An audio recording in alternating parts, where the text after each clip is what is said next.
সালাম সালাম হাজার সালাম, সালাম সালাম হাজার সালাম, সকল শহীদ স্মরণে আমার হৃদয় রেখে যেতে চাই তাদের স্মৃতির চরণে। আমার হৃদয় রেখে যেতে চাই তাদের স্মৃতির চরণে। আমার বগুড়ার ছেলেরা কেমন আছেন? সবাই ভালো আছেন?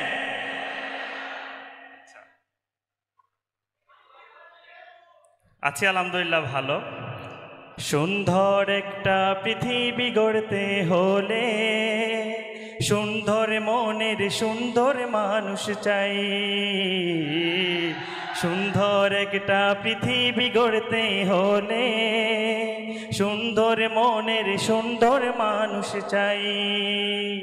হৃদয়টাকে করো অনেক অনেক বড়, হৃদয়টাকে করো অনেক অনেক বড়।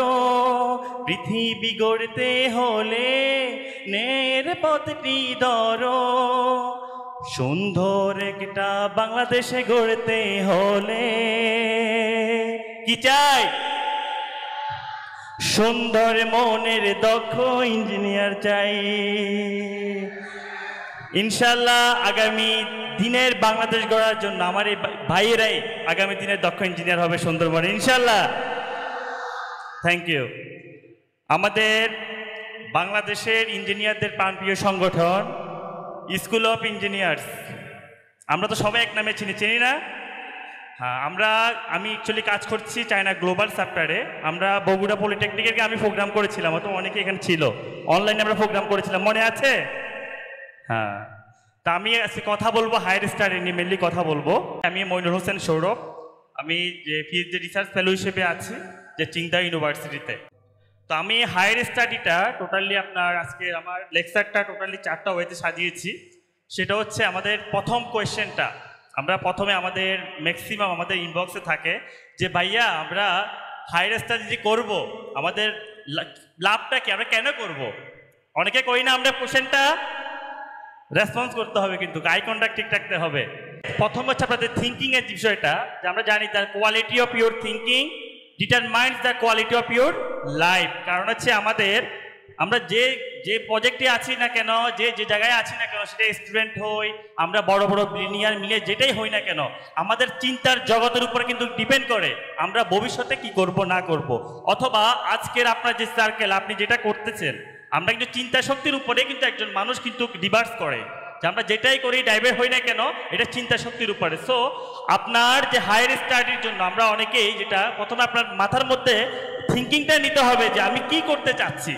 যদি আপনার চিন্তা শক্তি আপনাকে যদি অগ্রসর হতে না পারে, যদি আপনার বড় না হয়, তাহলে কিন্তু আপনি সত্যিকার অর্থে হায়ার স্টাডি সম্পর্কে আপনি থিঙ্কিংও করবেন না যে আমি কি দেশের বাইরে পড়বো কিনা, না আমি দেশেই থাকি, যাব না। তো আমাদের শাহিন ভাই সরকারি জব নিয়ে সুন্দর আলোচনা করেছেন। তো যেহেতু আমার হায়ার স্টাডি নিয়ে টপিক, তাহলে আমাকে হায়ার স্টাডি নিয়ে আমি কথা বলতে হবে। তো আমাদের হায়ার স্টাডির প্রথম কথা হচ্ছে যে বেনিফিটটা, যে আমাদের বেনিফিটটা কি, যে ভাইয়া আমরা যে বাইরে যাব কিসের জন্য, অথবা যে আমাদের কি কি লাভ হবে। আমরা দেশে থাকলে তো অথবা গভর্নমেন্ট জব করতে পারতাম, অথবা আমাদের যে ব্যাচেলর, তো অনেকগুলো ইস্যু কোশ্চেন থাকে আমাদের। যেমন স্কুল অফ ইঞ্জিনিয়ার্সের পেজে দেখে আমাদের অনেক ভাইরা বগুড়া থেকে অনেকে আছে, এমনকি ইন্ডিভিজুয়ালি অনেক কোশ্চেন ছিল। তো আমি জাস্ট যে এগুলো লেকচারটা আজকে এইভাবে সাজিয়েছি ছোট্ট পরিসরে। তো আমার অ্যাডভান্স নলেজ, যেহেতু আমি টেক্সটাইলের স্টুডেন্ট, যেহেতু আমি টেক্সটাইলে পড়াশোনা করেছি, তো আমি আমার টেক্সটাইল নিয়ে বলি, অথবা যে আমাদের বাংলাদেশের যে পরিমাণ রিসোর্স আছে রিসার্চ করার জন্য, আমি মনে করি যে আমি যেহেতু চীনে পড়াশোনা করি, চীনে মোটামুটি এর থেকে আমরা সবাই, আমাদের স্যারও আছেন অনেকে, এমন কোনো সেক্টর নাই, মেকানিক্যাল বলেন, টেক্সটাইল বলেন, সিভিল বলেন, অথবা আদার্স যে টেকনিক্যাল সাইটগুলো আছে, হিউজ পরিমাণ আপনার অ্যাডভান্টেজ আছে।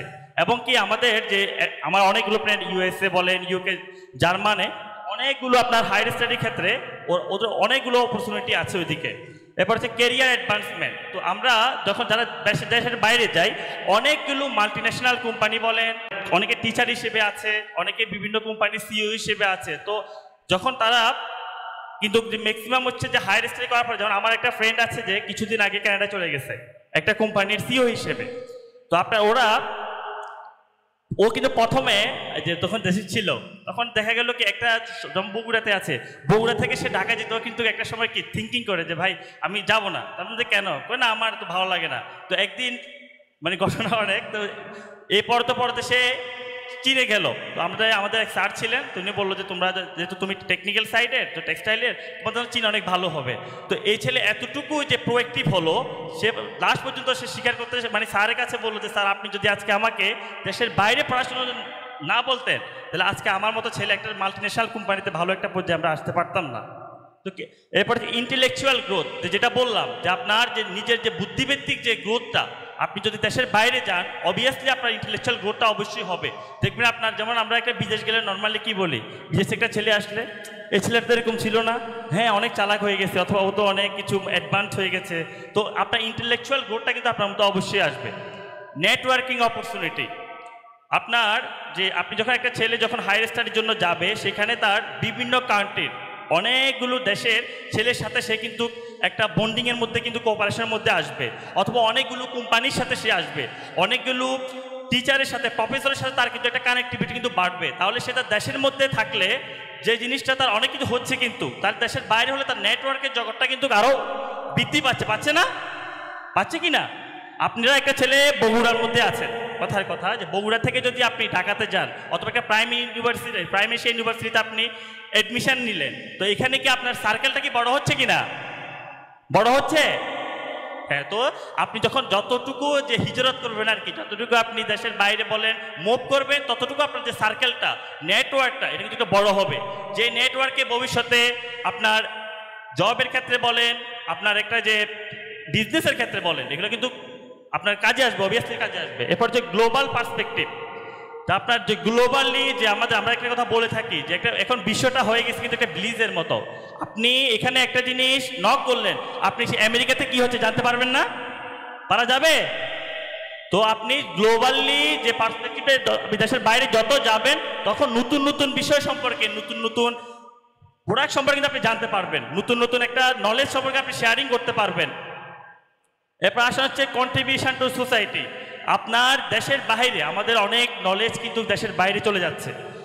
এই যে আপনি দেশের বাইরে যাওয়ার পরে যে ওইখানে যে রিসোর্সগুলো আপনি অ্যাকোয়ার করবেন, ওই রিসোর্সগুলো কিন্তু আপনি দেশে এসে কিন্তু আপনি একটা প্রোয়েক্টিভ হিসেবে কাজে লাগাতে পারবেন। পারা যাবে কি না? ইনশাল্লাহ, ইনশাল্লাহ।